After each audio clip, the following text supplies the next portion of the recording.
Hello, everybody. Welcome to another episode of Friends Occasionally Not Disagreeing.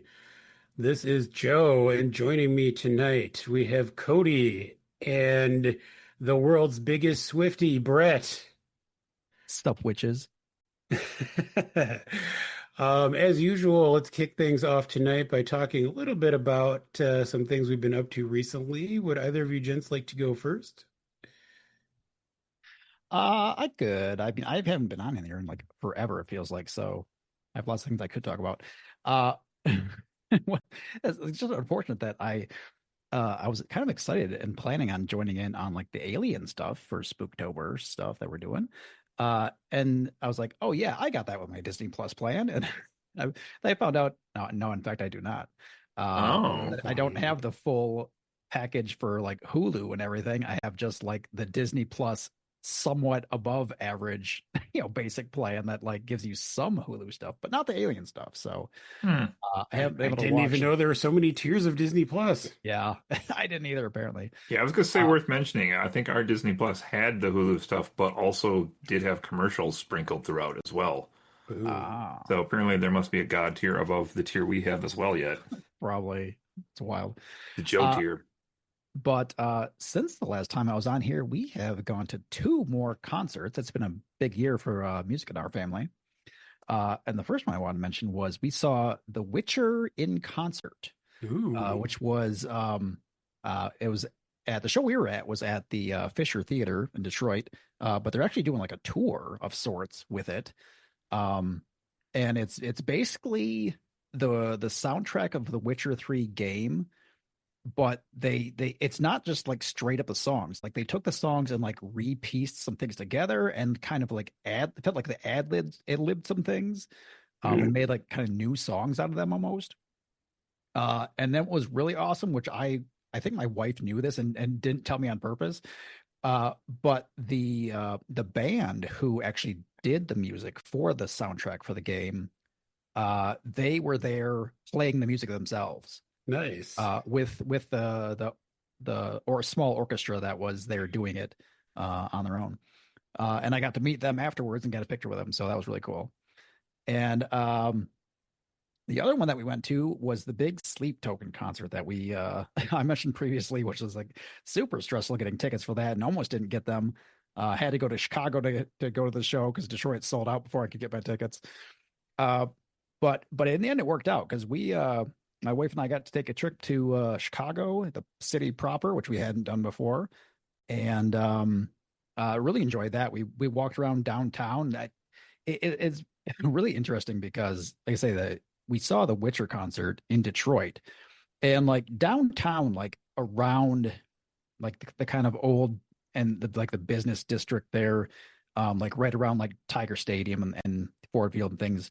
It's a pretty decent place to walk around. Like it looks cool. It's like it has a very old city feel to it, and Chicago is a very like modern city feel as far as I'm concerned, at least in the area where we were walking. Um, and it I heard was it was a war-torn hellscape. yes, exactly. We were dodging bullets the entire time. No, it was really beautiful. It was cool to walk around. And Cody, this is one thing I want to ask you is: have you ever been to Chicago 360 in the John Hancock building? Have not. We rode an elevator that felt like a theme park ride. Oh God. It goes up 94 floors in probably like 30 seconds. It Jesus. was it was like our ears popped twice just on Wow. and you step out, and on that particular day there was some cloud cover, and like you step out of the elevator and you see a bank of windows, and it was just all white because you're literally in a cloud at that Oh point. wow. Uh, but it was awesome. It did clear up, and we got to see like it because you're looking down on the top of buildings that are like 50 stories high. It's just wild. Like, but it's super cool. I would definitely recommend doing that at some point if you get a chance. But um, and then we getting to the concert, it was everything that we hoped. I do not regret at all the price I had to pay for those tickets. They were great seats. The concert was awesome. Um, definitely did not disappoint. And they are currently our favorite band, both my wife and I, and the concert did nothing but like amplify that. So uh it was really awesome. They actually because you can actually find it on because people will live stream it on TikTok. I don't think they're supposed to, but they do. And so if No. interested, Okay. I don't know when the next show is, but like you could just watch the entire concert like on TikTok. And I've done that actually like twice since then. I've watched it at Nice. home. So that's a bit of what I've been up to. Cody, have you been up to anything fun or less than fun? No. My couple things here that I'll say, none of which I'll spend long on. One, hanging out with the B team on the podcast recently, so good to have the A team back with me tonight. Woo! Been like a month plus, I think, actually, since it's Pity the not food. been Dan and Justin and I. And I'm then, sorry, Latvia. right, they've already left you. They're done. Uh, just have been under the weather for like a week with I don't know. I didn't do a COVID test. Maybe I should have did a COVID test. I don't know. It's just like most days I'm fine, but then also like I don't have energy and some days I have coughing. It's a weird mix of symptoms every day, but last night I finally got the best night of sleep I've had in like a week, which was like 9 hours, and woke up promptly having about no energy today. So good times. So with all of that no energy, I have been my third thing working on Halloween party as much as I can here and there, which is hard to sustain effort on at the moment. But I'm in the middle of building like a crap ton of things and just finished writing a pretty long thing that I have been working on for about 2 weeks as well. So that's done. So that'll help as well. But yeah, lots to do yet around here to get ready for the big party coming up here in 20 days. So from when we record this, at least. How about you, Joe? Well, Brett is not the only one who has been attending concerts recently. I actually just last night went to see Ben Folds perform with the Grand Rapids Symphony Orchestra. Um, he, for years now, I'm not sure when he kind of first started it, he has like three different flavors of shows that he'll do. He does some that are billed as Ben Folds and a piano, which is exactly what it sounds like. It's just him and a piano. He'll sometimes do shows with like his own full band, and then he will also occasionally do shows where he'll just play with a local symphony orchestra in a city. And Alexis and I have seen the first two flavors of Ben Folds concerts multiple times each, but we had yet to catch him with a symphony orchestra until last night, and it was pretty great. He has some songs that were, originally recorded with orchestral accompaniment, but they also did, a few songs that were not originally done in that style, and it was kind of cool to hear them reimagined a little bit and kind of opened up in different ways with, the grandeur of the orchestra. So that was a lot of fun. We also actually before that show yesterday went to downtown Grand Rapids, which is not a war-torn hellscape. Probably That you because know it's of. probably because it's mostly owned by the DeVos family, and they're keeping everyone in line. Hmm. Um, please stay out of Grand Rapids, President Trump. Anyway, um, but we went to a maker's market where it was bigger than I was expecting, but just like a lot of local artists and people making and selling various things were set up all up and down a few streets in downtown Grand Rapids, and that was really cool. We bought a couple things. We bought a print from an artist that we really liked, and a couple other items. And support artists, folks, especially in these days of AI everything, and the government trying to shut down funding for arts in various ways, shapes, and forms. It's more important than ever, I feel like, to actually support creators that you enjoy. So go spend a little money, buy some things, go see some music. It doesn't have to be a big giant concert, but support creative output that you like. Did you or your wife get a beverage while you were there? Maybe What'd this you get? feels like Uh-huh. it. When we were where specifically? Well, not at the concert at the Maker's Mark. Oh, no, not there. Oh, okay. Just checking. Why are you asking? Just curious. Why'd you get me at the concert? I mean, we had a beer at the concert. What it come in? Can? Bottle? Cup? Can. Can? Right out of the can you drink it? Yeah. So no ice, you're saying. There was So you're there not was in no favor of ice, ice. no ice involved. I will say that President Trump just whenever want to mark as well. That was Joe's response, not me. listen, I enjoy ice in the right circumstance, but largely not a fan. Hmm. Anyway, speaking of artists that need everyone's money because they're struggling to profit off their creative output, we are actually gathered here tonight to talk about the album of 2025. That is right. Taylor Swift's latest release, The Life of a Showgirl, her 12th studio album. I know we're all excited. It's wild to me that this is actually Cody and my third Fun podcast reviewing a Taylor Swift album. Brett, I wanted to start by kind of asking you. I think our many listeners are already familiar with Cody and my background with regards to Taylor Swift, but you're kind of new to such discussions. What is your personal history and relationship with Taylor Swift look like? Uh, very like uninformed, I guess, be the way to say it. Like I know there was a point where uh I didn't know how many hits she had, and like I started like educating myself, and I was like, wait, that's her song? That's her song? That's her song too.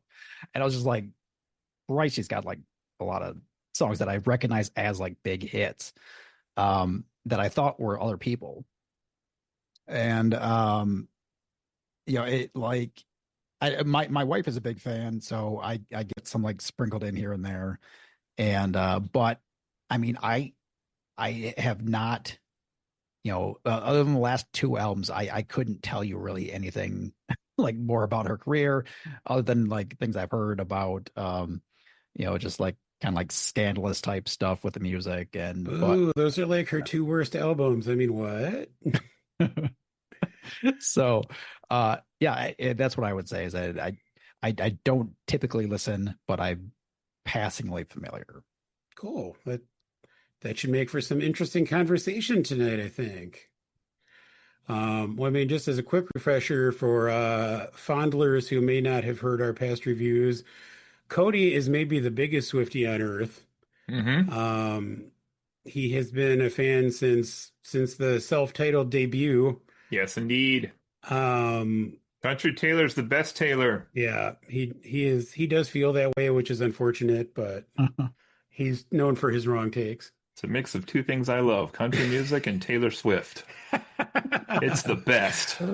I I do generally love Taylor Swift. I am currently wearing my Eras Tour t-shirt from when Alexis and I went to see the Eras Tour a couple years ago, which was amazing.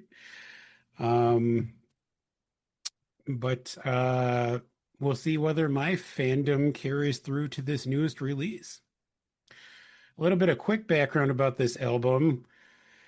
The Life of a Showgirl is her fifth album in 5 years. My Black Sabbath God.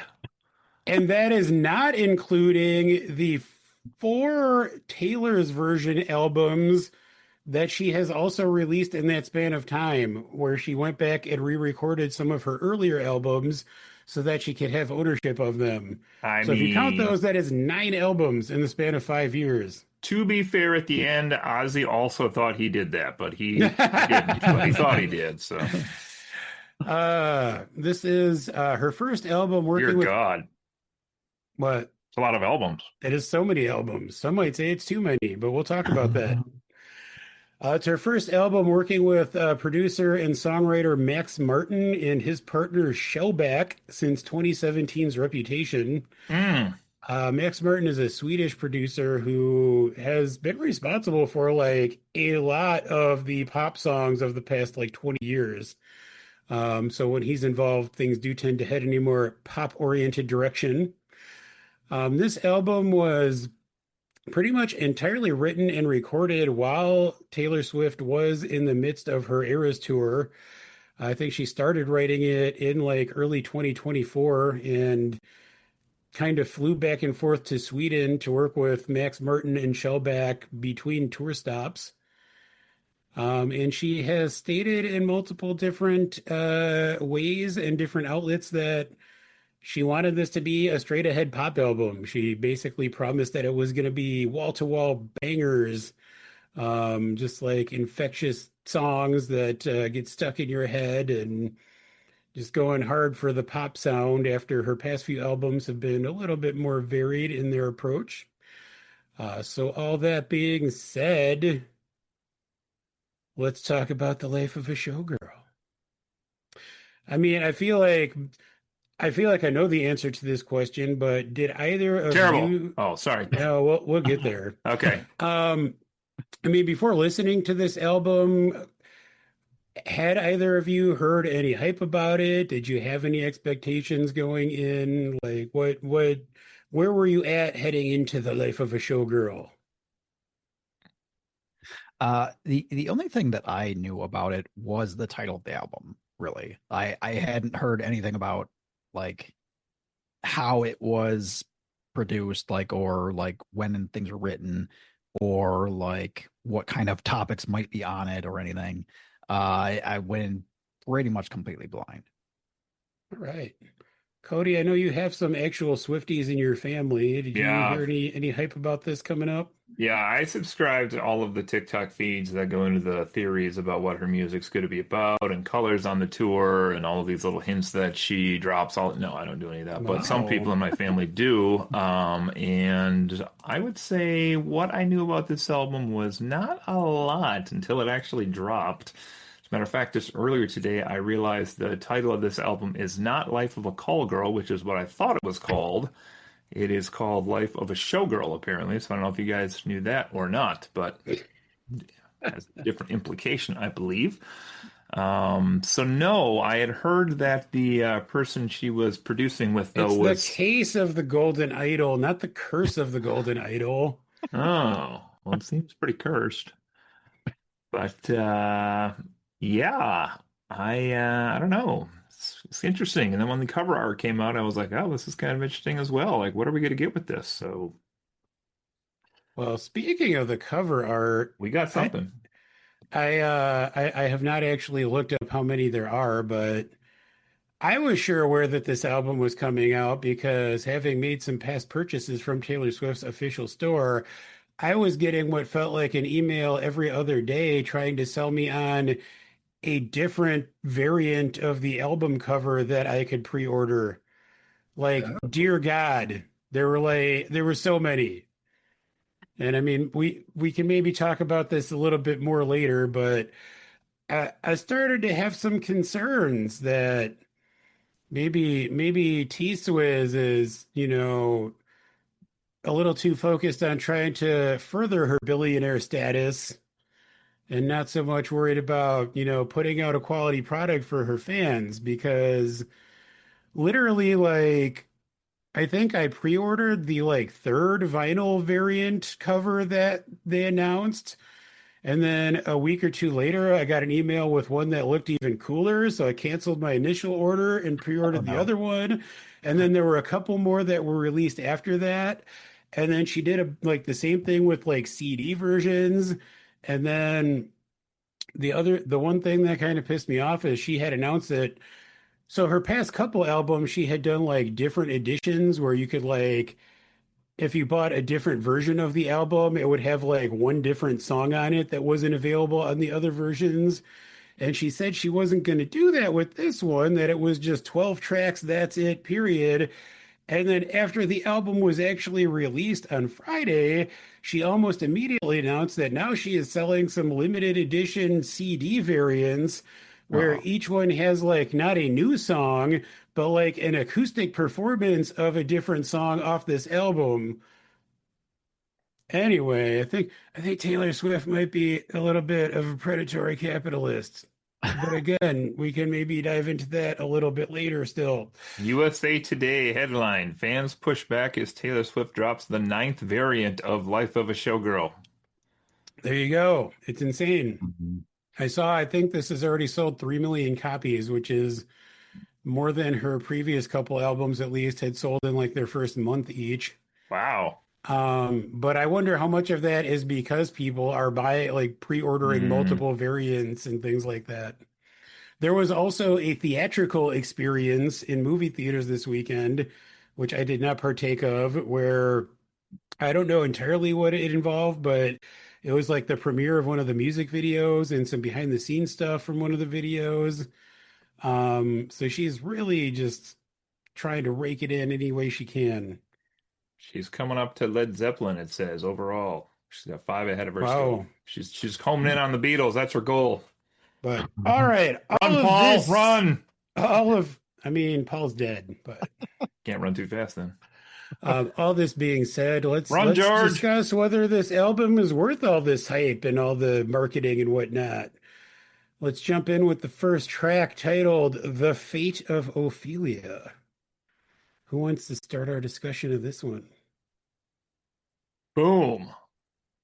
Cody, do it. I'm on it. All right. Fatal Ophelia. I'm going to do my scores as I go too. Yeah, let's just, each kind of give our comments and score. All right. You ready for a number we didn't see on the last album at all? Oh man. Is it one? 6.5 coming out of the gates here for Fate of Ophelia, which is a song I wrote down on my notes that said is written very well to highlight Taylor's strengths and weaknesses as a singer. Goes through various patterns of rhyming, good wordplay, singing versus talking sections, and also layering her voice over her own voice.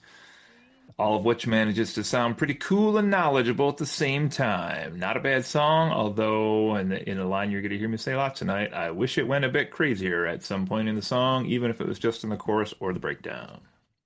I think that's fair. But a decent start for the album, I thought. Uh Honestly, my thoughts were pretty similar. I do find myself kind of like bobbing along to this. I feel like it's reasonably catchy overall. And it works really well as an album opener. I feel like it kind of sets a good tone for what's to come. It doesn't like get you doesn't portray something that doesn't, you're not going to get more of later. Uh I did find it catchy. One thing that like I can mention just about the album overall, because like the first time I listened to this was in my car on my work commute, Yeah, you and did. I currently have a tire that's bad, and it's quite noisy. It's awful, uh, but like it like kind of drowned out like a lot of the sound in this song. I felt like, 'cause like I finished like I listened to these tracks, and this one in particular I listened to, and I was like, I got like almost nothing from that. But then later on subsequent listens, I listened with headphones, and I was like, oh no, there's actually some good stuff going on here, some catchy, like the music has, some good sound to it. And so it grew on me a bit. But my score on this also is 6.5, coincidentally. Oh, oh. Right. I mean, unsurprisingly, I'm going to come in with a high score on this one. I mean, kind of agreeing with what Cody said. I think this is a good album opener. I like the kind of bouncy vibe. I think it did kind of set the album up to be a return to the pop sound as was promised. Um, Although I did say that while I appreciate a good Willie Shakes reference, I think the use of Ophelia specifically is maybe a little too obvious. I think it's kind of like Ophelia, the character, is kind of like overdone as a reference point for like women that are struggling with various things. Um, but overall, I quite like it. I think it's a good album opener, and I gave it an 8 out of 10. Whoa! I know. So I didn't. Apparently, this is the cover art as well, correct? That's what Karen tells me anyway through research, that's supposed to be the painting of Ophelia that she's doing. as the That would album. make sense. I mean, her kind of Oh, like underwater.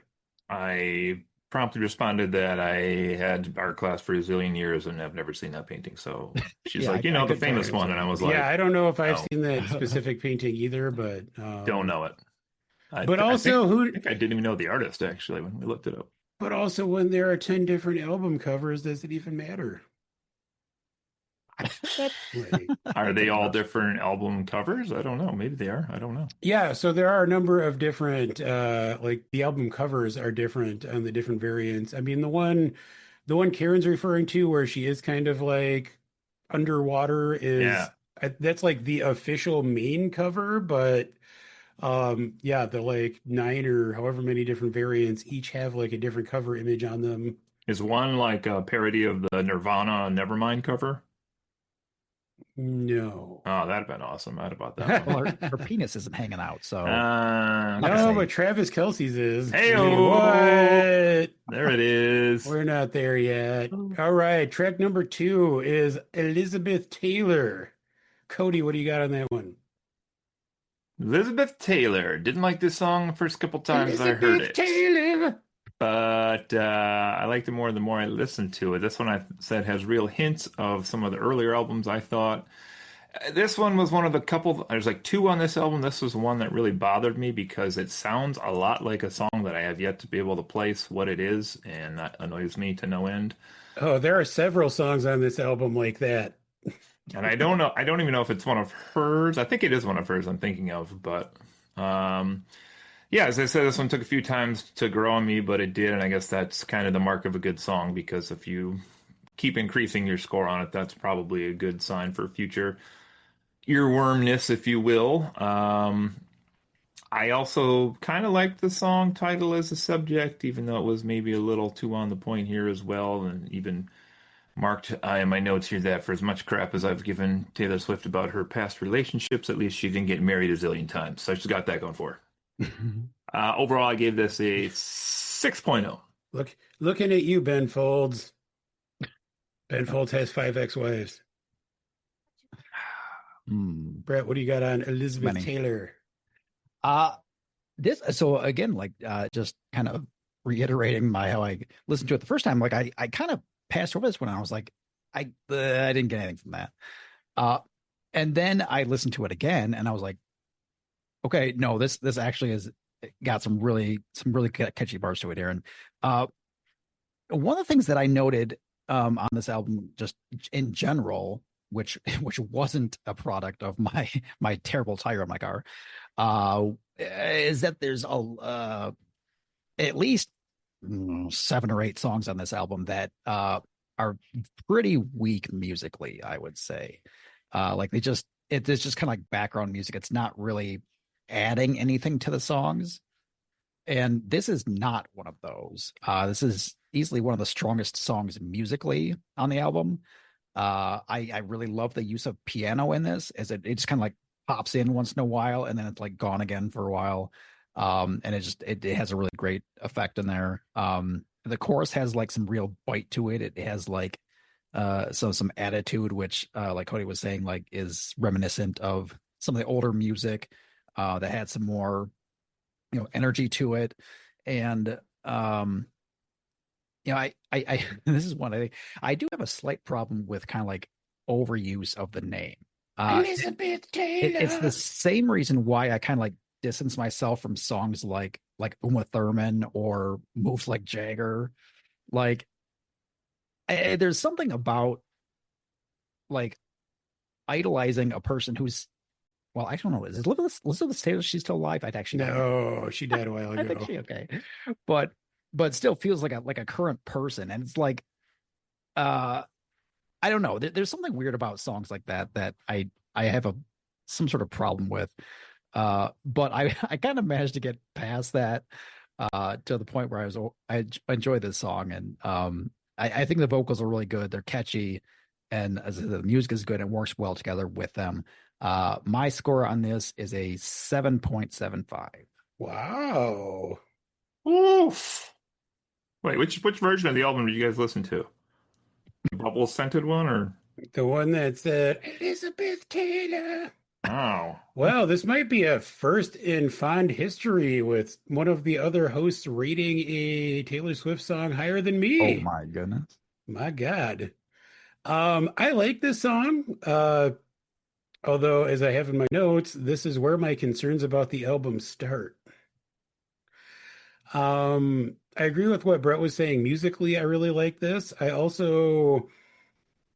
can appreciate Taylor trying to use Elizabeth Taylor as kind of a metaphor to explore her own life, like living under scrutiny as a celebrity, but kind of similar to what Brett was getting at with the repeated use of the name Elizabeth Taylor. I wish it was more metaphor and less just explicitly stated. Like, I feel like she could have even titled the song Elizabeth Taylor and not had to actually say the name Elizabeth Taylor in the song. Like that would make it clear who the song was kind of inspired by, but allow it to actually be more metaphorical and make it feel more like it is like about Taylor Swift's experience kind of through the lens of this legendary celebrity who was married 50 times and always under scrutiny. But just the fact that she literally says the name Elizabeth Taylor like so many times in this song, it just feels kind of ham-fisted and it's a little bit too much. That said, I do still like the song overall, and I gave it a 7 out of 10, Mm. Okay. which brings us to track number 3, Opalite, which apparently is inspired by Travis Kelce because opal is his birthstone, and opalite is a synthetic version of opal. And the idea is that you can manufacture your own happiness. No, I think she's saying that he might be an android. I think that's really what she's saying. That would explain that dick. Would it? Would indeed. Cody, tell me more about this Android and Opalite. Oh man, this one just got catchy music. I'm gonna start with that. Catchy music in this one. Okay. Yep, there's some catchy music here. Not feeling anything on the lyrics or presentations around the chorus's energy, though, I'll tell you that. This sounds more like a tortured poets department comment here, but my comment for this one says this is like asking AI to put together a generative pop song in the style of Taylor Swift or Katy Perry.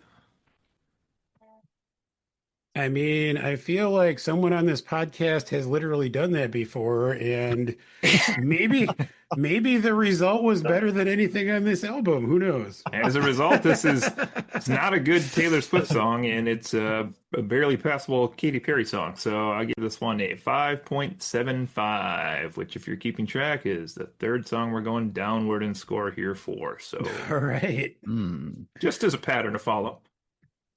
Interesting. Brett? Um, I do find this pretty catchy again. Um, it's very light and kind of like a bit uplifting, I guess, but it does. I think the overall tone of it is like a bit too light and kind of bouncy for my taste. It's as I said, it's reasonably catchy. Um, it it feels a little basic though, and for me, this is a 6.5. All right. I think this is actually, I think, one of my favorite songs on the album, mostly because of how like fun and catchy it is.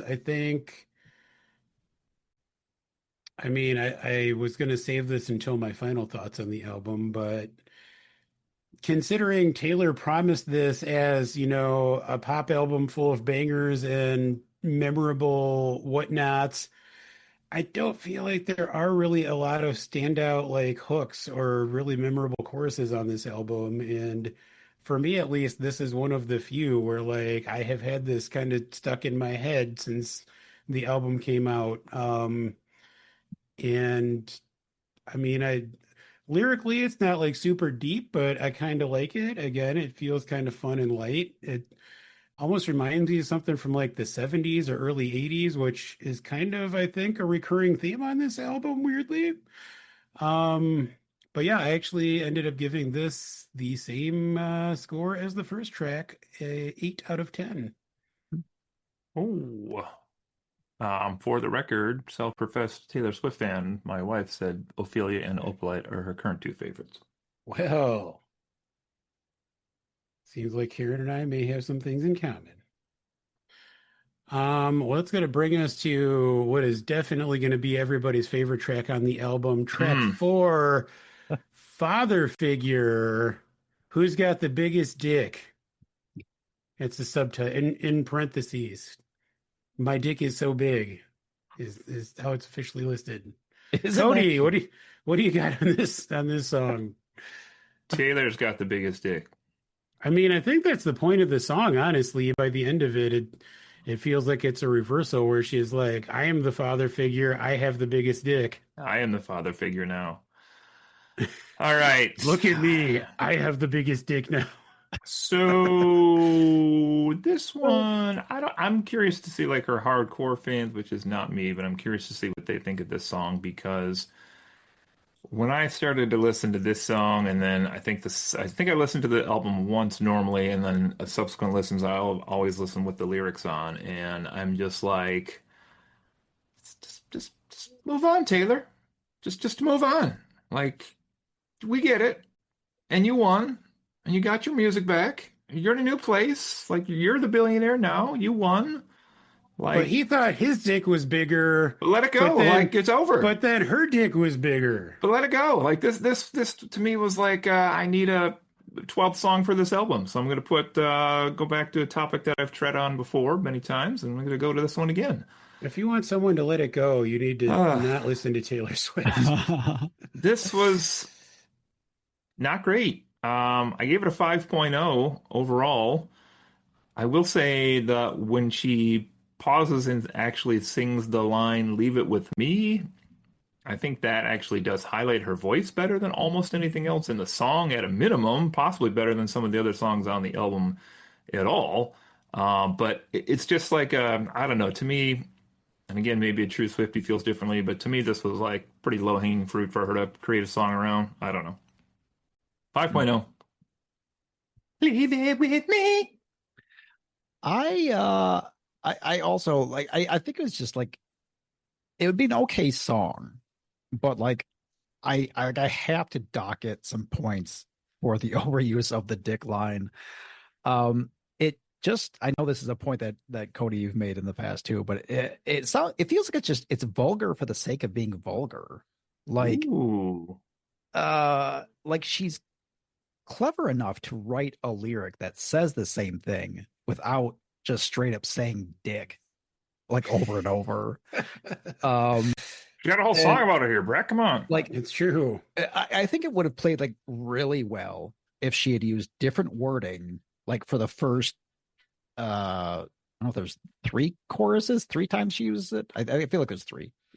Like the first two times she uses like different wording, and like the last time for like Just drop her after dick on the sixth. table. Yeah, exactly. Like flop right at the end. I like that idea. I think it would have been like an exclamation point of sorts and would have It sure strengthened would have. would Boing. have strengthened the song rather than for me making like bringing it down. Um and I mean the song on its own is like I say, it's just okay. It's kind of like it's a, like borderline meh for me. And so I'm giving it a 5.0 as well. Ah, you guys are making me feel like I should have rated this a little lower. Um, I do agree with what Brett said about the lyrics, and spoiler alert, the lyrics throughout this album are probably my biggest concern about this album. I think it often feels like it's just too on the nose and too direct. And Hmm. much as I have disagreed with Cody in the past about Taylor Swift swearing in songs, I do feel like on this album, more so than in the past, it really feels like she's doing it like just to be edgy. Mm. Like I feel like there are. Why are you laughing? Mm. Wait till you hear my wrap-up thoughts on this album. Oh boy. Well, I mean, same. Like I feel like I'm tipping my hand way too early, but we'll come back to that. That being said, I do find this song to be pretty catchy, but I think that is largely because it is based on the George Michael song Father Figure. I had heard something like Yeah, that it is through my wife. actually it's credited, like it is actually credited as like an interpolation of the George Michael song Father Figure, which is a great song and like very catchy in its own right, but I think that vibe carries through to this song just in terms of like the catchiness and musicality. Um, I also feel like she did a very similar song much better in her own song called The Man, which is also about her kind of like dropping her dick on the table, but it is very much more metaphorically. I think that is also like a catchier pop song, and much more clever. So I think she has kind of done this thing better before. That being said, since I feel like it's too late for me to redo all the math right now, I rated this as 7 out of 10. Whoa. This guy likes his Taylor swinging. Well, we'll see how things go for the rest of the album. You must have been a big fan of the Lautner and Swift era, huh? A lot of Taylor dick swinging in then. That relationship back in the day. Hey, I get it. I get what you're saying. I get what you're doing there. Yeah, that's why they Because his called it name was Forks, Taylor. Washington.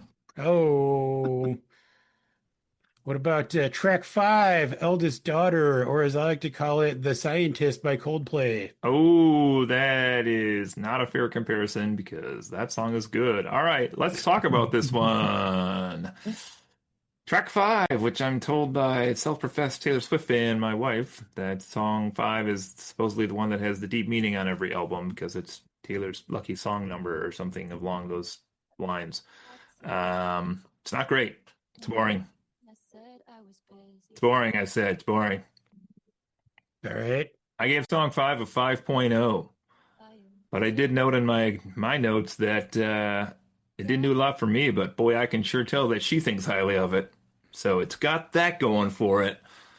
Um, Also, 3 cheers for monotone, am I right? Woo! Not a lot of variety. No. Yeah. That's it. 5.0 here. All right. Uh, I this was one that on listening to it and especially like paying attention to the lyrics, I feel like this song could really, really connect like strongly with some people. Um uh it but it's like it's kind of like just okay for me. Obviously it has like some pretty specific lyrics that I think not everyone can relate to. Um and but I do enjoy the melodies.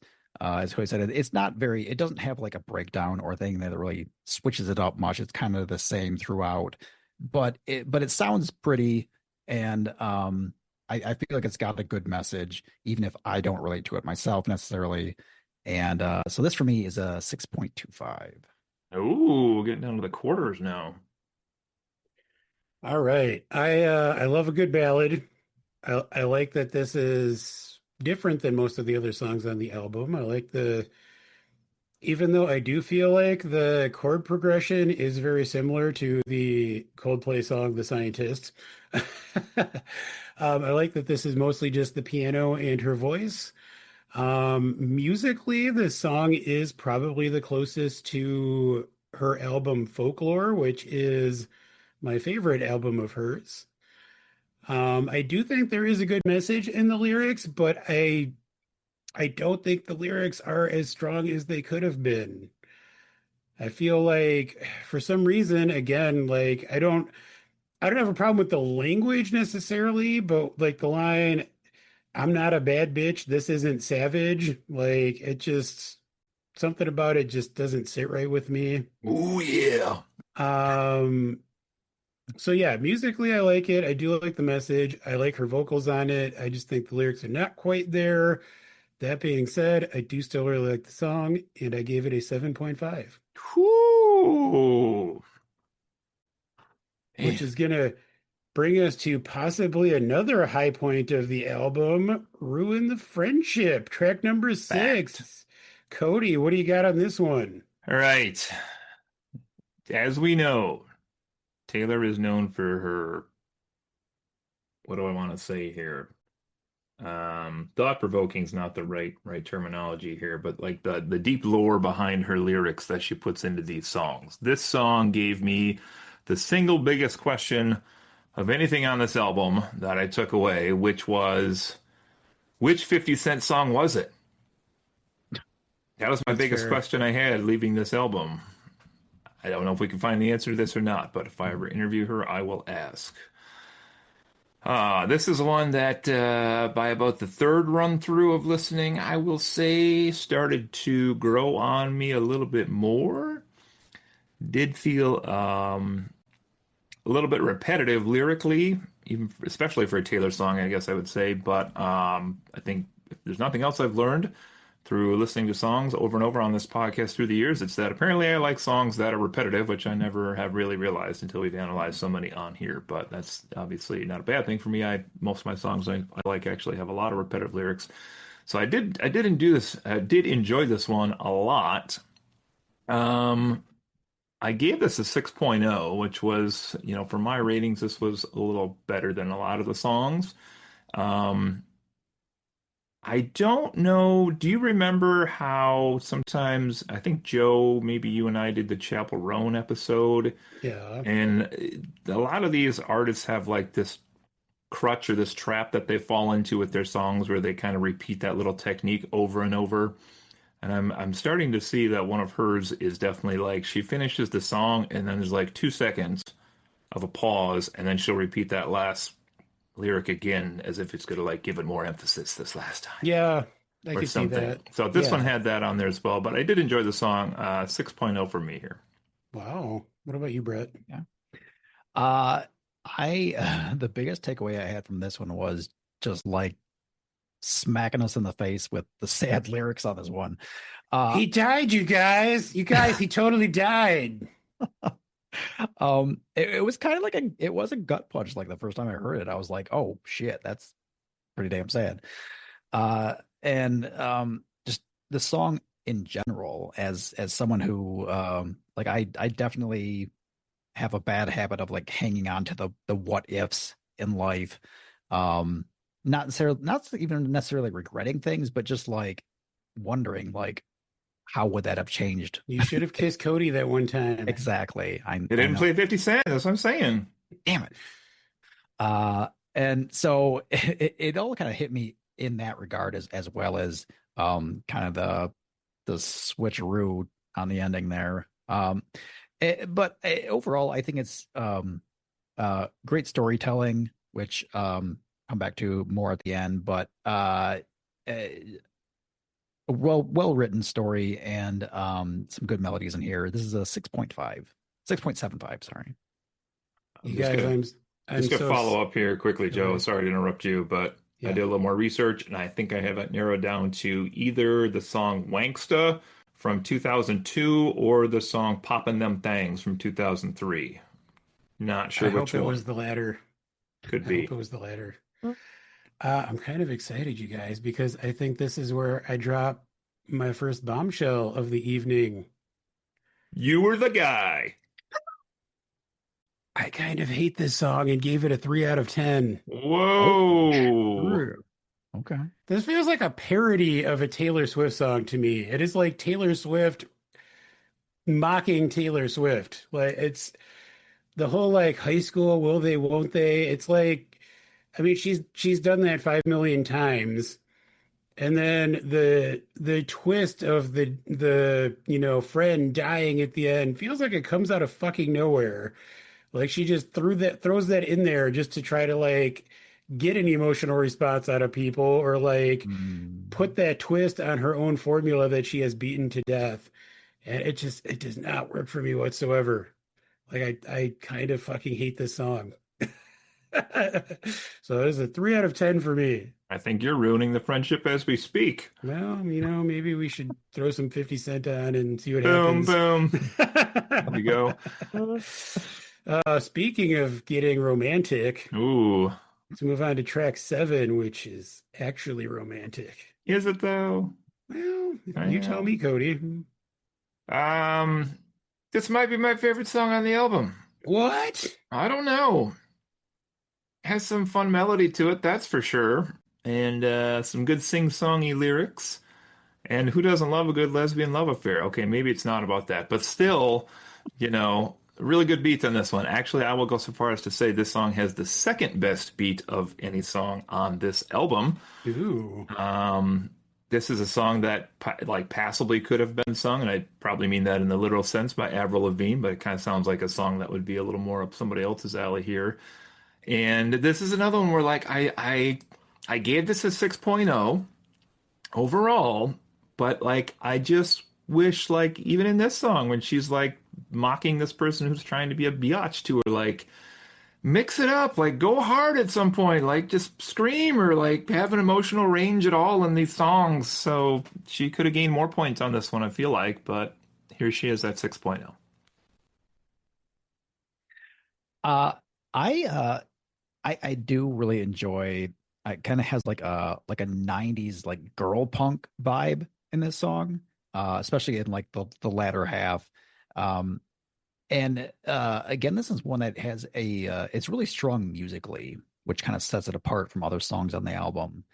Um, and so for that reason, those reasons, I did enjoy it quite a bit. It kind of like flips the script on like a diss song, which is fun. It's not like throwing shade back. It's like saying this guy was like welcoming, the shade that's getting tossed her way, and like turning that around. So I enjoyed that as well. And yeah, that's about all I got to say. But I give this one a 7.0. I did enjoy. Oh, Nice. So I don't want to accuse Taylor Swift of plagiarism, but I would invite you, gents, and any listeners out there to listen to the first few seconds of this song and then listen to the opening of a song called Victoria's Secret by Jax, which is Jax. And I think you'll find that they're pretty similar, which, as I kind of said before, I feel like there are a few songs on this album that feel maybe a little too similar to some other artists and maybe even to some other Taylor Swift songs. But that being said, I do actually agree with you guys. I like this song. I think it is a lot of fun. I like the twist that it puts on the diss track. oh. Apparently, everyone seems to think that this is inspired by Charlie XCX, which is an artist that I've heard of, but can't say I really know any of her songs. Very interesting artist. Um, but I think apparently she had released a song that everyone thinks is about Taylor, and so this is like Taylor's response to that. I love that in the very Ooh. first line, she calls her a cokehead. Like Okay. just really going for it, but in the nicest way because it's so romantic. Um, so yeah, like I this is just a fun song. Like the lyrics are kind of dumb, but it is still fun. I like the guitar, even though it maybe is a ripoff of this other artist. Who's to say? But I like that it does have that kind of like pop punky vibe to it almost. And I also gave this a 7 out of 10. I highly doubt Charlie XCX can stop singing about underwear long enough to have a diss track on Taylor Swift, but it's possible. I don't know. She's like So super trashy club music, which I didn't know till I watched that one show she was on. Was it the Grammys last year? I have no idea. She was out there like dancing in underwear with all these other people throwing Oh, underwear into the audience, and I was like, "What is this?" And all right. they were Let's like, take a "That's quick Charlie break, and XCX." I have to go do We'll be some quick back next research. time on. Uh, Okay. Oh well, boy. speaking of hot women in their underwear, Cody, tell me what else is on your wish list. I'll Track eight tell you what is on my wish list. with the S's replaced by dollar signs. Isn't that just on the nose for this album, am I right? Hmm. This is not a great song. This is so I mentioned I think in a couple songs back that there are some parts crafting in these songs that really utilizes Taylor Swift's voice as it sounds the best to me, realizing this is subjective, but one of the styles I do not like Taylor when she sings in is falsetto, which is basically what she's doing in this song, which I don't like the sound of, like lyrically, sonically, I should say, the sound of. It does feel like there's a message in here that's very, very honest from her, which is like it seemed to be, and I didn't overly analyze all the lyrics here, but it seemed to be like, oh, everybody wants these things, but I just want like this happy little life for me, blah, blah, blah. But it sounds really hollow when she has all of these fans around the world that are like, I would kill for your life. Yeah, when she is a billionaire and Yes. and she has spent the past how long cultivating this image of herself as It's just like like, a boss bitch all I need is and true love if you buy these 12 album yeah, variants from me. yes. But I Um, just want to have kids and a basketball hoop in my driveway. Right. It just seems like it's supposed to be very, I don't know, anti-celebrity, but it comes off in the most celebrity way possible without possibly her even realizing that. Ooh, So that might also be a recurring theme, but we'll get back to that in two tracks. this one gets the big 5.5. Wow. okay. Uh, I also had problem with the vocal tone on this one. And the way I described it here was almost like she's like whispering through, especially like I feel like it's even like more prevalent in the chorus. And like she's whispering like even more than normal, because that's like a thing that she just kind of does quite often, which I'll come back to later. But like here it's like all over the place, and I didn't enjoy it. Uh Musically, it's also not great.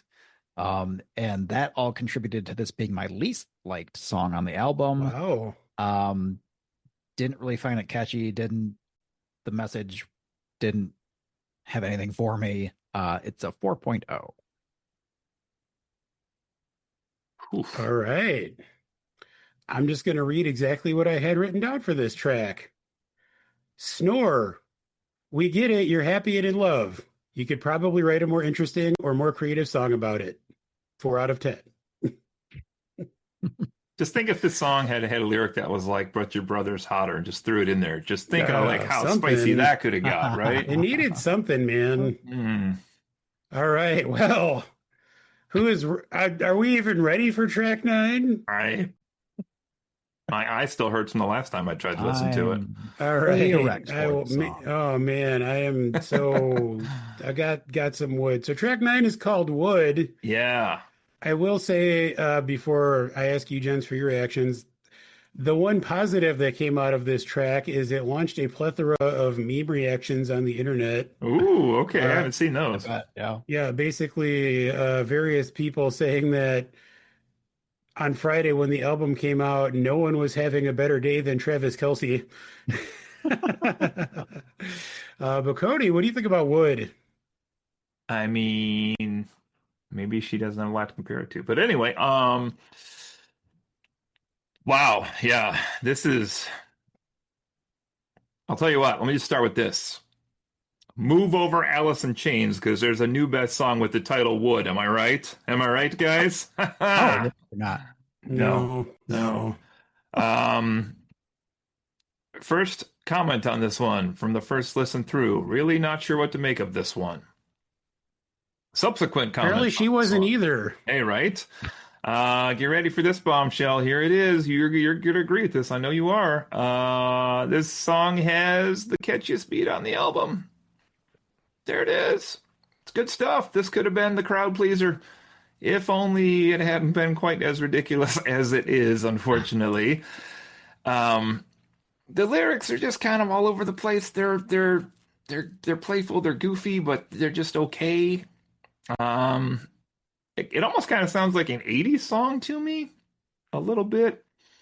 And if nothing else, I said it does sound like 80s music, and that's okay by me. But I wish she would again move out of this range.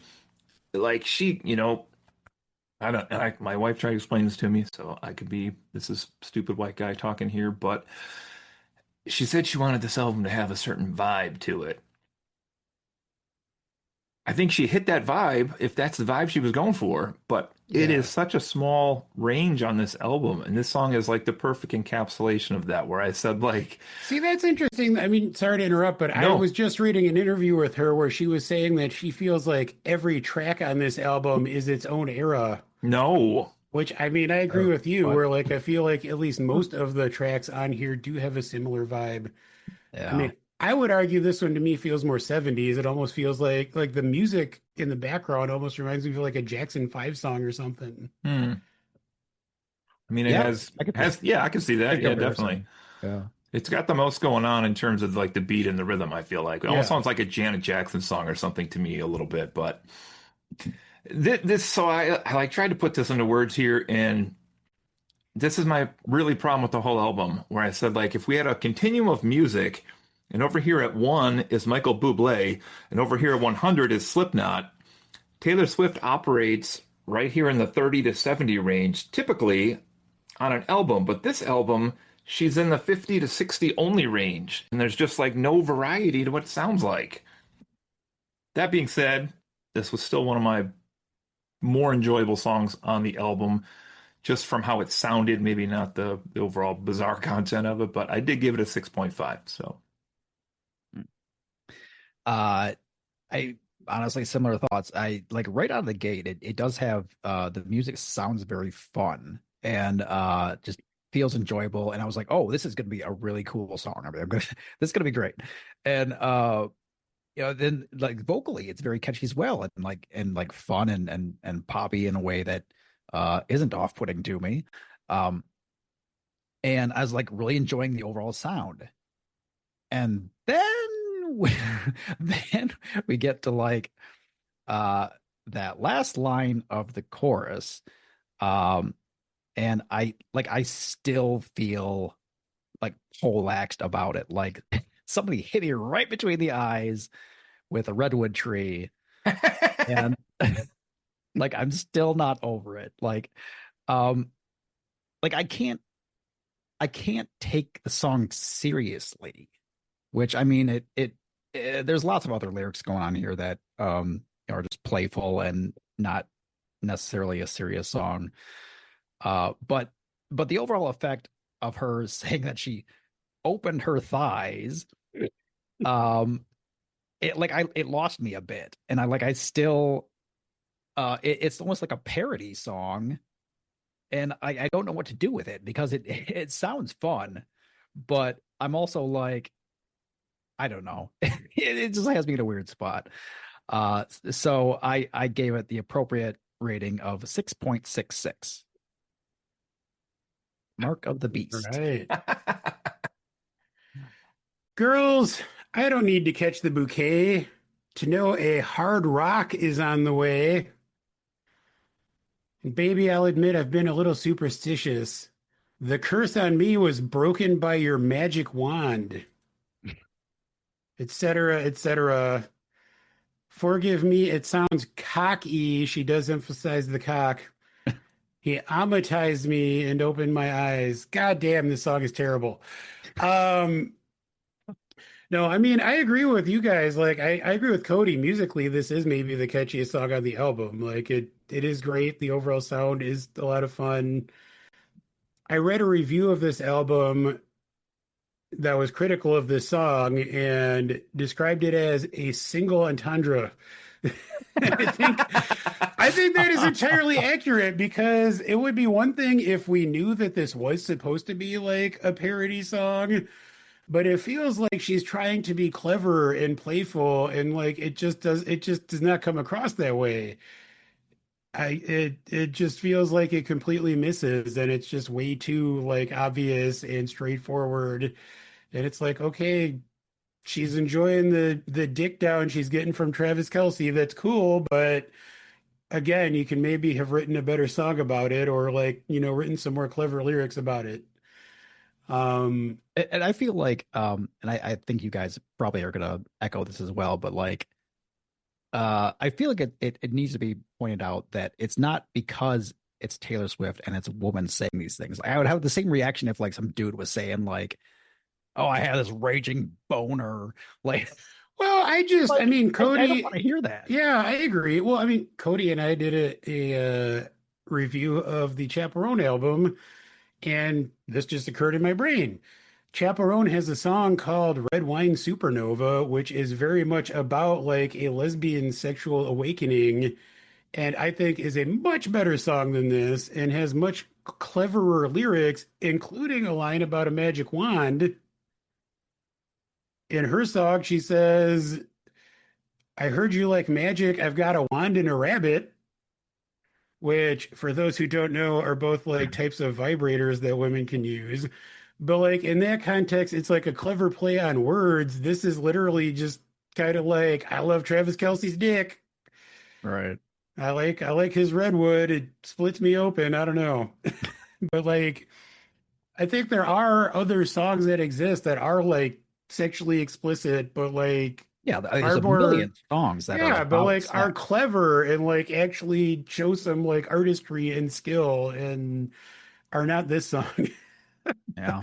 So, I mean, that being said, again, I do love the music, but because of that kind of misbalance for me, this came in at a 5 out of 10. It is a weird balance. That's correct. Well, speaking of artists that are going to get canceled, all caps, I was gonna say, make sure you do it justice. canceled. There you go. Cody, what do you think about track 10? I think Blake Lively wears the pants. But anyway, Ooh, did Taylor Swift girl boss too close to the sun?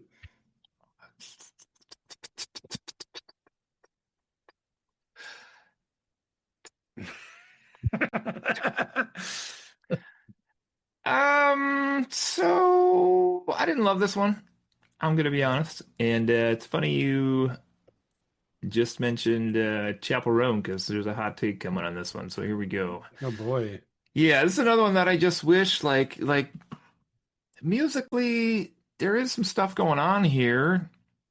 It's got a fun little beat to it. It's got like kind of like a more like R&B club beat with a little pop music added in, maybe a little dance in there. It's got some stuff going on, but again, like just do something with your singing. Like put you got to have a voice range. You have to have a vocal range of these songs. This is another one where I was just like, why not get louder on the chorus or like change your voice on the chorus somewhat? Because it's again like monotone through the whole song with a little background beat Yeah. all the way through. Now, I was going to mention here Chapel Rome because this is, I would be interested to go back and I was looking at some ratings. I didn't find that one yet, but that is an album that when I listened to it, I thought was pretty okay. But since then, I have really come to enjoy some songs by Chapel Rome quite a bit. Wow. Not all of them, and she has her own problems with how she crafts a song together lyrically, which I How dare talked you? about on that album as well. But this is like, I love you, Chapel. Cody's wrong. hey, some of it is really, really good. I even added a few songs to my like list, but Wow. this is just, I don't know. So my hot take on this one is like, I don't want every song to sound the same on this. And my crystal ball that'll probably be wrong here is that when all is said and done, this album's not going to replicate her success of the past like 7 albums. We'll see.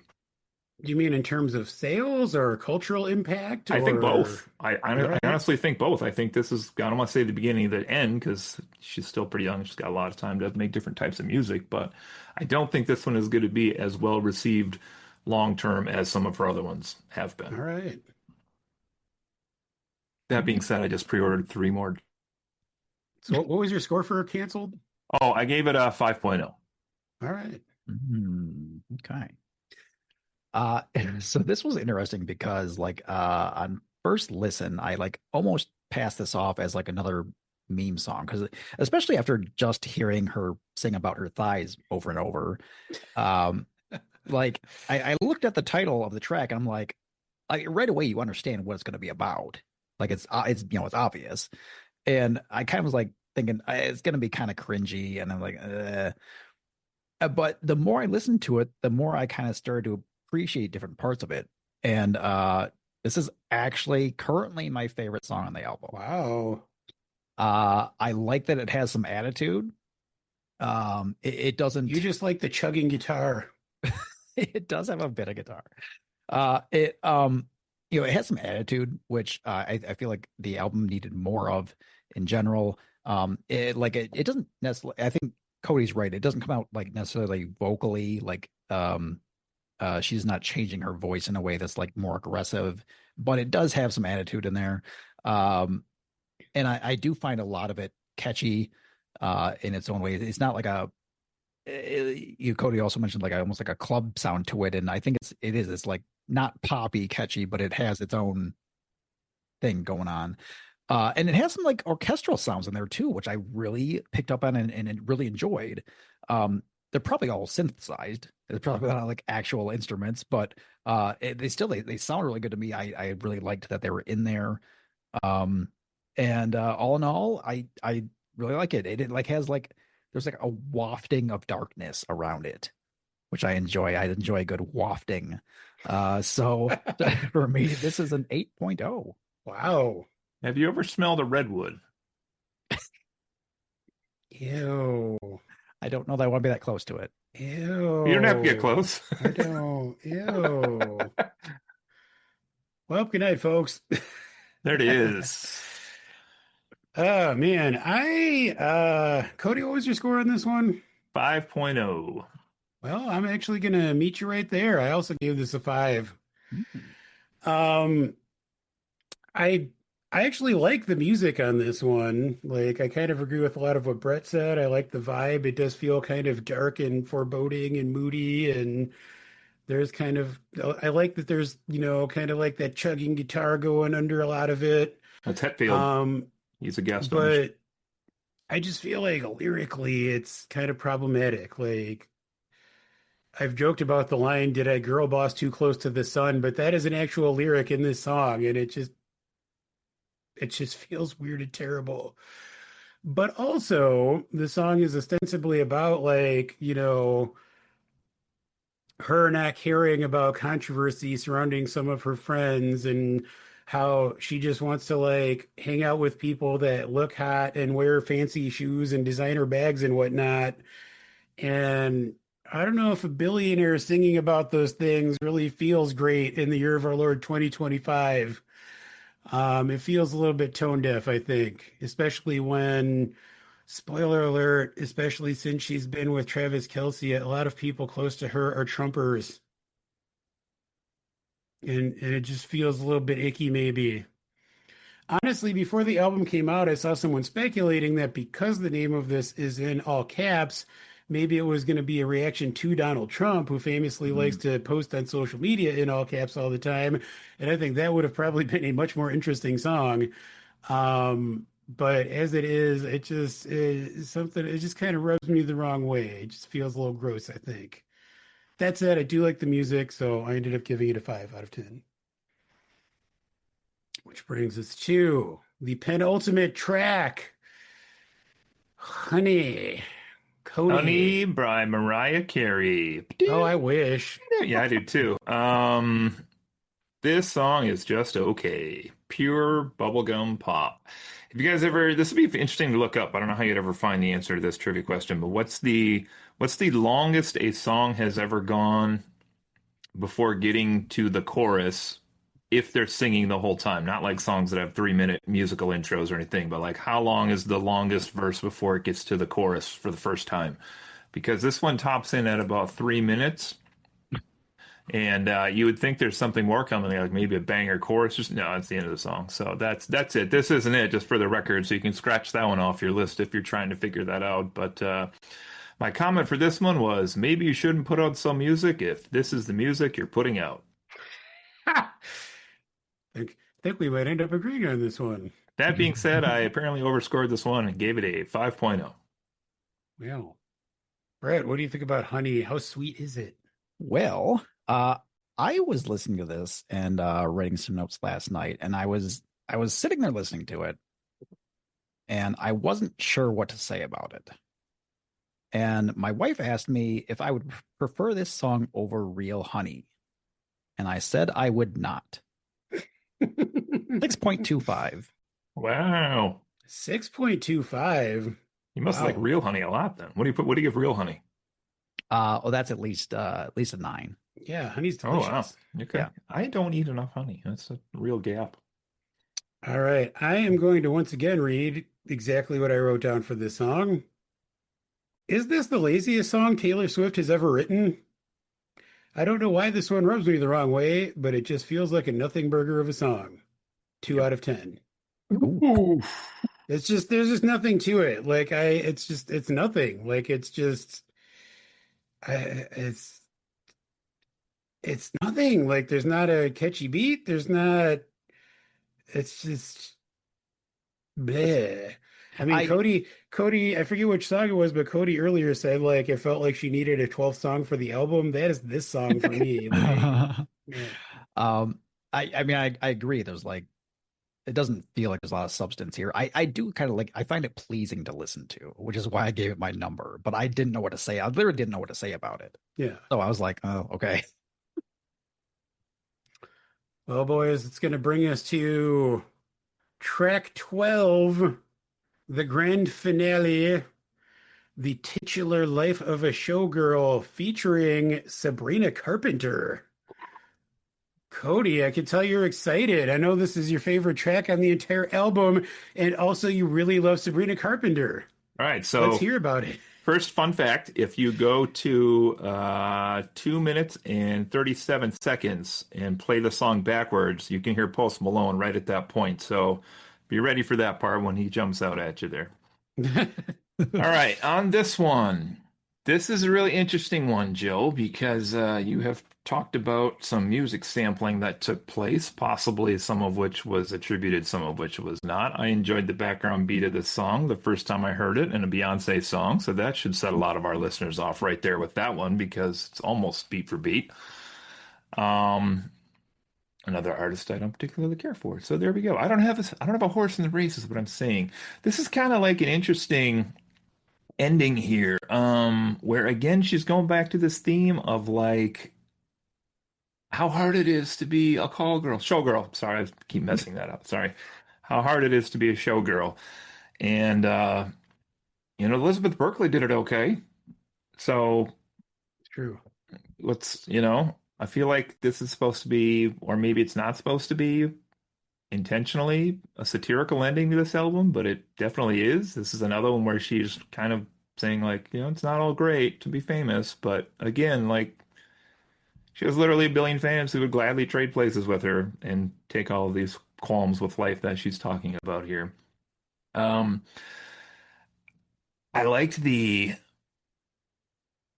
fact that as we've reviewed some other albums by her on this podcast, she labels this one on her album as featuring Sabrina Carpenter. And oddly, it is a song that actually features Sabrina Carpenter. Hashtag still justice for Lana Del Rey. But anyway, Hey, she released a doesn't count alternate if it's your version of second that attempt. song with Doesn't extra count. Lana Del Rey. That's the apology track. Don't even go there. No on the Beach, now actually featuring Lana Del Rey. She was literally the waves on the first version. Uh, But this is where it gets really interesting to me because this album does have a certain sound to it. And Joe, you, I think, kind of maybe mockingly mentioned Sabrina Carpenter. And I haven't listened to a lot of Sabrina Carpenter, so I don't claim to be an expert on her by any stretch. But this album almost sounds like she did a duet with somebody here on this song, which was her, Sabrina Carpenter, that she toured with on the Eras tour. And it seems as though she like made an album in the style of Sabrina Carpenter, but didn't do it as well as Sabrina Carpenter. And for what it's worth, the songs I've heard from Sabrina Carpenter, I would take over the songs on this album. So that's where I'm at with all of that. I think she inadvertently ended this by maybe pointing out that there could be somebody else better out there in 2025 than her. So I don't know if that's true. Kind of reminds me of the old Guns N' Roses Metallica double bill concert where I people will, loved the Metallica and then didn't love the Guns N' Roses because they were the old school. without sharing my own feelings on this song yet, I will say that I have two friends that are more well versed in Sabrina Carpenter than I am. and both of them said basically the same thing you did, that Interesting. that this album feels like Taylor Swift trying to sound like Sabrina Carpenter. Wow, okay. I didn't So copy that. That was just you're my probably on the right track observation. there. So, Yeah. um, that all being said, I did think it was okay. Was definitely not my least favorite song on the album. So I gave this a nice round 6.0. All right. Initially on my first listen of the album, this was my favorite song coming out of it. Um, yeah, other songs did work their way above it, but I still really enjoy the storytelling here, and I kind of took it a little different interpretation of it from kind of the way you were talking about Cody, and that um I didn't take the time to find out if this song is like about a true story or like a based on a real interaction that Taylor had at some point. But I enjoy the song for like the beauty it has as something that like honors people that either knowingly or unknowingly have like changed the course of your life, and like you know giving them that that kind of call out, that saying, hey, you changed my life for the better, or whatever, or worse, uh and I really do like it for that. But I also I enjoy the melodies on it. I think that the overall sound is good, and I think she sounds good together with Sabrina. They're different enough, but they seem to play off each other well. I think the back and forth sounds really good, and yeah, I this is one that I do enjoy. I feel like it, as the title track makes a lot of sense. Like it's, as I say, just a really good storytelling here. My score on it is a 6.9. All right. Now, Cody, it's interesting that you said you feel like the beat on this song came from a Beyonce song. Um, and Brett, it's interesting that you specifically said you like the melody of this song. I like the melody too, but I liked it more the first time I heard it when it came from a Jonas Brothers song called Cool. Look up the Jonas Brothers song Cool, and I think you'll find that at least the verse melody is exactly the same. Um, that being said, I also hate Sabrina Carpenter, so this song is terrible. I'm also scared to Oh, ask if you made the Jonas Brothers comparison of your own free knowledge or you read it somewhere. No, one of my friends actually Okay. yeah, no, I got that from I somewhere thought for a else. second you were a sucker. No, I honestly, I have weird feelings about Sabrina Carpenter. I don't really understand her appeal besides the fact that she writes a lot of like sexual songs, I guess.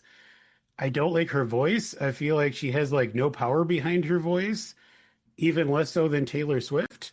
Um, Hey, that's fighting words.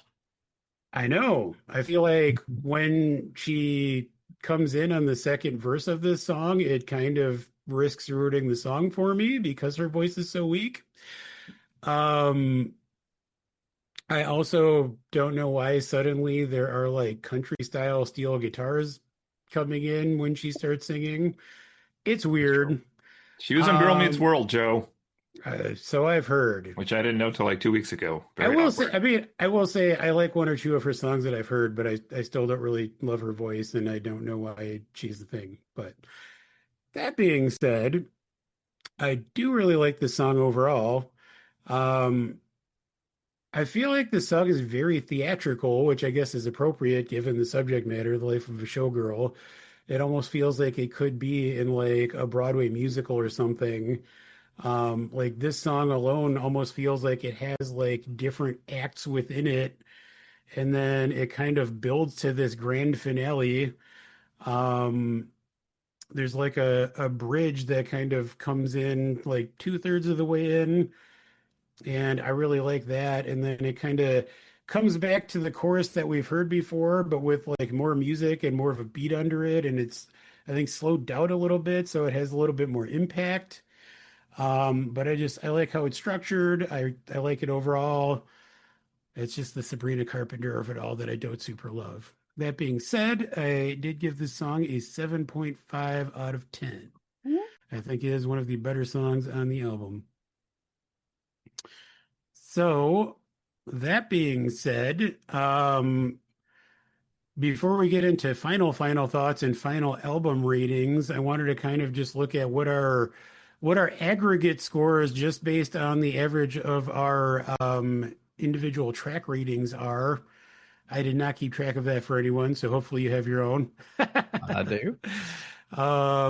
Cody, I guess starting back with you, what did yours average out to? That's going to come out to an average of 5.69. Nice. What about you, Brett? That was higher than I was expecting. Mine comes out to 6.46. Which is going to give Brett the highest score based on the aggregates for this album, at What? least. Mine averages out to a 5.92. Oh my goodness. I mean, I did rate a couple pretty low. You did hit them pretty hard there. That being said, I have found doing this in the past that I don't necessarily always feel like just throwing the average score together is necessarily reflective of how I feel about an album as a whole. For sure. So I wanted to go around and give, final thoughts about the album and the score that we truly would give to the album as a whole if we were rating it, not being tied to the aggregate score. Yep. Well, what I did was upon each successive listen to the album, I kind of jotted down just a couple notes, and it's kind of interesting, like to see a little progression here, but not much. And that's kind of the final takeaway. So first time I listened through it, I said it's better than the Quiet albums she has, but nothing really stood out to me. And then the second time I listened to it, I said this exists somewhere between the pop albums and the slow albums, but there just isn't a lot here to actually have a strong opinion about love or hate. And this is the one I laughed about at the beginning, Joe. You ready for this? These words are going to Yes. come out of my mouth. I said them to my wife earlier as well. Third time I listened through this, I said Taylor Swift has finally figured out how to swear in her songs and not have it sound awkward. What? This is a big moment to me What? because I've harped on this for so many albums. What? They flow. She doesn't like try to pause me like bitch or whatever, as she goes through. So that was my biggest congratulations to her with this album. And then subsequent listens to this one, I wrote down as well. Some of these have a really good beat, but again, none of them are quite catchy enough to make me want to sing along with them. It drives me nuts that she just doesn't like. We talked about how she's not one of these singers who's a vocal powerhouse, right? Like she's not Adele or Celine Dion or somebody where she can just bust that out, and she's Yeah, not necessarily a rapper. So she has less options on the table than other singers, but she's a performer. She's an artist in that way, which is why I think her concerts do so well because you get a show while you're there. Oh, maybe a showgirl show, as a matter of fact. But she's got to have some kind of diversity with the effort in these songs because they just sound too samey. And I really was trying to rate these as fairly as I could. So my average was 5.69, but my overall is a 6.0 that I'm going to all give this right. album. But looking at my numbers, there was no song that I put higher than 6.5 on this whole album. But likewise, there was no song I put below a 5.0. And you have reviewed some Taylor albums with me in the past where the scores have been much lower than that. I think I was Yes, looking, I gave Torture Poets like a 3.75 overall. So there's just such a small bandwidth on this one that I'm like, just do something different. Like what she made is passable, it's listenable, but I, would again, there's not a song in here at the moment, at least, that I would go out of my way to listen to. So fair. What about you, Brett? I so as I said, my cumulative score was 6.46, and I feel like that's actually pretty accurate for my overall take on this. Uh I feel like the strengths on this album are kind of her one of her biggest strength is songwriting, I think, in lyrics, which there are some questionable just in quality questionable lyrics on this album. But I think overall it's still very good. Like there's songs like uh I don't know of any other artist who can tell a cohesive story from start to finish of a song and uh and have it all sound like it just all flows together and Well, not you need to meet a certain gentleman named Jason God Isbell. I damn tell it! you I knew that what, was going to come up. that man can write a story song. uh and so I feel like it's a really strength here. One thing that I don't enjoy on this album, and I feel like it was very similar on the last album as well, is that there's like the way they are producing it, there's like a bit of like not an echo exactly, like a almost a reverb kind of thing on her voice. Not in every song though, but it's like there in parts where it sounds like she's singing at the end of a long hallway. And it's like you can't quite hear her song, her voice like crystal clear. And it's like there's a bit of echo almost to it. Like, and I don't enjoy that. Like the songs where her voice is much more clear, I enjoy those a lot more. And I think like on some of her older work, there, that's how it was. It wasn't like this weird whispery echo feeling to it. So overall, that brought some stuff down. But overall, I found the album pleasing to listen to. But as Cody said, I agree completely. That is, there's not a lot of range here. There was like two songs that felt like they had some bite or attitude to them, and those were my top two favorite songs, like by far. Um, so that says a lot about how I feel about the other. The other songs are just kind of like, they're okay. They sound okay, but not. I'm not getting excited about them. And just one point I wanted to bring up also about like just her releasing so many albums in a short time period. I was thinking about that, and I was like, a lot of the music, uh, I made the point earlier, so I would kind of come back to that. There's a lot of music on this album that I feel is like just there to be music on the song, and I feel like you could like interchange the track of the song with like other songs on the album and not really change the song a whole lot. Because it's not doing anything. It's not really adding a lot to the song. It doesn't have like much identity. It's just kind of there. Um, and as far as like her style of creating songs, I think because she's so good at writing a story and through her voice inflections and the way she kind of pauses and holds syllables, like she can. Most of these songs don't necessarily have patterns in like the beat. So like she doesn't need the music doesn't have to have a pattern because she can just make her own way through it. And I feel like that allows her to write songs very, very quickly. And that's part of how we're getting so much music like on such a short time period.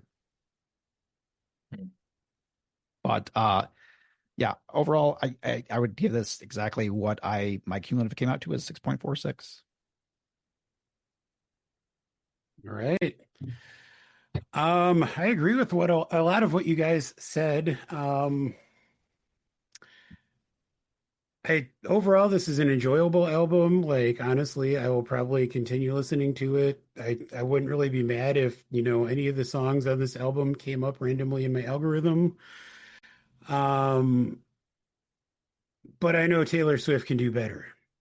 Like that in terms of songwriting, especially in terms of the lyrics, this feels like a huge step down, a huge step backwards for me. As we kind of talked about specifically with the song Wood and some of the other songs as well, I think there are a lot of points on this album where she's trying to be clever or trying to be edgy, but it just comes off feeling like immature or like downright childish even. Mm. It's like it's like, and this is where I disagree with Cody when he said that he feels like she finally learned how to swear in songs to me, there are like multiple moments on this album that feel like a little girl, like trying to use a bad word or like trying to say something provocative, and it just doesn't quite land. I think not to derail your thought No, process. go ahead. I think it's like a mix. It's a mix for sure. Like there's definitely instances where the word fits well and just flows into the lyrics, and there Yeah, are other points where it's like it slaps you in the face. yeah. I wrote in my notes, I'm not sure if Travis Kelsey literally fucked her brains out or if she burnt herself out by putting out so much work in such a short period of time, but I expected more from her. And I mean, Brett, you talked about this too, the fact that this is her fifth album in 5 years. I feel like, I mean, I am obviously the most familiar with her, with those five albums and all of her work out of, the three of us. We've referenced that there are multiple tracks on this album where it sounds like she inadvertently or otherwise borrowed from other artists. I noticed there are also multiple things on this album that sound like other Taylor Swift songs from the past 5 years. Like I almost feel like because she has written so many songs in such a short period of time, she's kind of tripping over herself and like repeating herself, maybe not even realizing it. Um, so I feel like that combined with what we talked about earlier with the sort of pessimistic capitalism of releasing so many variants of her albums, and it seems like she's really just trying to cash in as much as possible. I feel like I may have kind of hit a wall with Taylor Swift. Mm. Like I feel like it's too much too soon. It's like the Marvel universe, and now I've kind of gotten away from that. I mean, maybe not quite to that extent because I have not really watched any of the more recent Marvel stuff, but I will still listen to Taylor Swift. But I feel like I'm kind of getting tired. And um, that being said, it's still kind of a fun album to listen to. And I would give it only a slightly higher score than my aggregate came out to, which would be a 6.5, which would put us at an average of 6.32 for this album, which is honestly 6.32. pretty solid, like higher than I would have expected. Or this Um, not being anywhere near my wheelhouse in yeah, musical taste. and I mean Cody having really not been a fan in the past.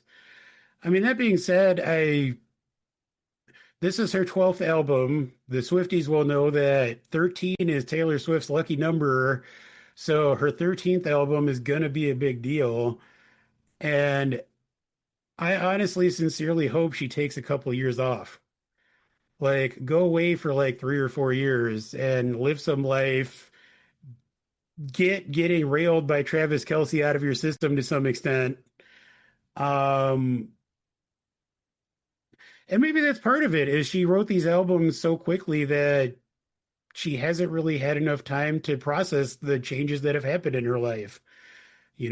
Artists live and experience things over time, and that informs their work.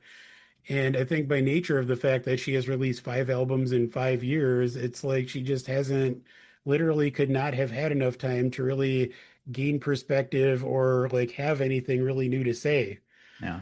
Um, Now, I think my wife said this too, but I just to clear, she literally recorded most or all of this like while she was on tour. yeah, so from what I understand, she was basically flying to Sweden to record tracks for this album on breaks between stops on the Eras tour in She like crazy. 2024. Yeah, Like that it's can't just be a insane. recipe for good songwriting. Yeah, like I mean, like good for her. Like it's amazing that she was physically able to do that. Like it's an incredible feat. I mean, the Eras tour itself was an incredible feat. I mean, it's astounding just from a performance perspective that she was able to do that for literally like 3.5 hours, Mm, like night after night. And I mean, it was literally like the biggest tour in the history of mankind.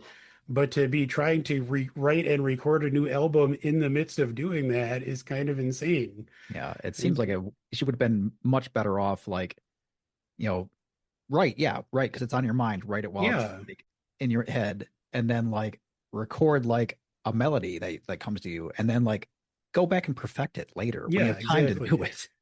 Yeah, I mean, exactly. Yeah, there's Well, nothing wrong with maybe a writing that. question I had Yeah, with Cody. this was since so much of her stuff it seems to be autobiographical, like the track, what's the one, Ruin the Friendship, whatever it was called, that was like about the guy and they should have kissed and then he turned out to die. And I was like, how interesting is your life compared to everyone else's life? It seems like you're like, I don't know, all your experiences are like everyone else's experience turned up to like 11. Well, And then you have like material for this next song. I'm like, did all of this stuff actually happen to no. you? Mixed with, it feels like there's this much material in your life, and like she has written about all of this, and like, so I'm like, what is she left with? Maybe that's why you're getting three songs about Travis Kelce's wiener, Could be. Like, I there's mean, just not that much left. Like, if you're only doing autobiographical stuff and you've she written is about your life, she is not just doing autobiographical stuff. She so she's not a showgirl? No. I mean, she has been Mm, open about the fact that like she kind of likes to, especially over the past few albums, I think really starting with Folklore, she has been trying to write more songs in character. Um, in Ruin the Friendship, she references Abigail, which is like a character that she has referenced in a couple other songs. So she kind of has this mythology that she has made where there are like a couple characters that come back into like her albums. Um, and I mean, it's not to say that those songs aren't drawing on some of her life experiences, but she has made it clear that there are a lot of songs, especially over the past 5 years, where she's trying to like write from a character's perspective. Um, but even doing that, I feel like you have to get burnt out just putting so much out in such a short period of time. So, I mean, like I said, I really hope she goes away for a couple. Like, I would love to not hear a thing about Taylor Swift for like 2 or 3 years Mm. and then have her come back and drop a new album that's fantastic. Like, that would be amazing. My wife uh has a more than small thought that it could be her last album. No, I find that very hard to believe, but absolutely not. uh she also referenced the 13 thing and said she might just end it right there. I could see that being, oh, you mean 13 would be her 13th last album. album? Okay, I Yeah. could see that honestly. But again, like if that is going to be the thing, I would love if she went away for a couple of years and then came back and did that, and then that was Do it. it. Yeah, make it try to make it the best you've done Yeah. kind of thing. Yeah. Take some time. play us the song, you piano man. This will be the end of our career. I didn't know Billy Joel was Canadian. He's not, but he might Never have noticed eaten his head one. flopping around? Yeah, but Uh, anyway, any final thoughts on Taylor Swift or this album or uh, Travis Kelce's dick? if we talk about Jason, no, No. no, I don't have anything else. All right. Well, I I don't think think so either. Little respite from Spooktober here before we head back in. I don't know. That dick sounds pretty spooky. I just hear a thud in the night. It's just the sound of Travis Kelce's massive tongue. Like dragging himself to the bathroom. Well, folks, on that note, I think that's going to bring us to the end of another episode Just of pick it up. Friends Occasionally Not Being Elizabeth Taylor. Um, I'm Joe. This has been Cody and newfound Swifty Brett. And Yeah. I hope you all enjoy your own lives of being showgirls. Bye. Bye. There you go.